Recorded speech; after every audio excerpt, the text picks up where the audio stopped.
জয় জগন্নাথ। আজকে আমরা একটু জগন্নাথ দেবের দর্শন করতে গেছিলাম, তাই আপনাদের সঙ্গেও একটু শেয়ার করলাম।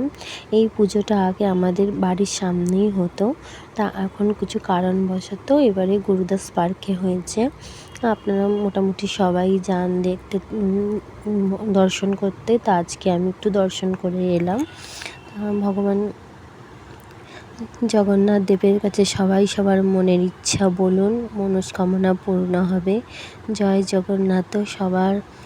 সবার মনের আশা, মনের ইচ্ছা পূর্ণ হোক, পূর্ণ করুক এবং এই পৃথিবী সুস্থ থাকুক, এই পৃথিবীর সকল বাচ্চারা সুস্থ থাকুক, সবাই সুস্থ থাকুক। আর সবথেকে বড় কথা, আপনারা যেন সুস্থ থাকুন, এটাই আমার মনের ইচ্ছা। আর সবাই একটু দর্শন করে নিন, যেখানে আছে সেখান থেকেই নমস্কার করুন এবং মনের আশা পূর্ণ হোক। সবার মনের আশা বলুন।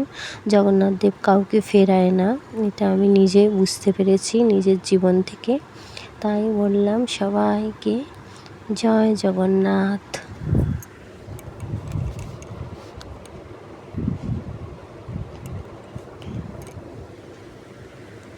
ছোট্ট মতন মেলা বসেছে, ওই মেলাতে একটু ঘুরলাম দিয়ে বাড়ি চলে এলাম। আপনারাও ঘুরে আসতে পারেন, ওখানে গিয়ে খুব ভালো লাগে। জগন্নাথ দেবকে খুব ভালো লাগছে। জগন্নাথ, বলরাম, সুভদ্রা, সবার মনের আশা পূর্ণ করো। জয় জগন্নাথ। ভালো থাকবেন। টাটা।